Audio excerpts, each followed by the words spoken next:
This is the first time it's ever happened to me. I had some cash and I wanted to put it to work. So I said, I'm going to get a bond fund. Instead of just keeping money market, put it in a bond fund. Should make more. Well, I found a bond fund that paid 4% interest, which is pretty good. I mean, not just 4% interest the last quarter, but year after year after year. So I said, well, I might as well take the cash that's making hardly anything in the money market mutual fund and get this bond fund. Well, I called up the broker and I said, I want to get this bond fund. He says, great. He says, how much you want to put in it? I said, I want to put in $20,000.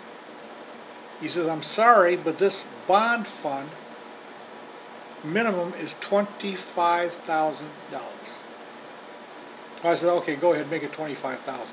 But this is the first time it's ever happened to me that I could not get a mutual fund for like $500, $1,000, $2,500. Always. That's what the entrance fee for all of my mutual funds for decades have been. This is the first time it took $25,000 to get into this mutual fund. That's why it's paying 4%. Because it's a money maker. And when it's a money maker, they restrict the people who can get into it. This reminds me when I had a 401k. That 401k was so good, so hot, that when I had to give it up,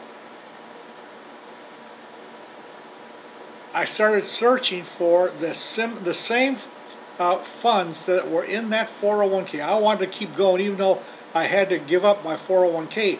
I wanted to keep going with those funds until I found out that the minimum entry fee for those funds that the company had in the 401k, the entrance was, if you weren't in the 401k, $1 million, $2 million, $5 million to get into the fund.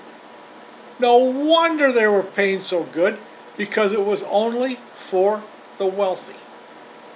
And I was just lucky enough to have it as a 401k. Anyways, that's the first time it's happened to me that I had to put in $25,000 just to get into one mutual fund.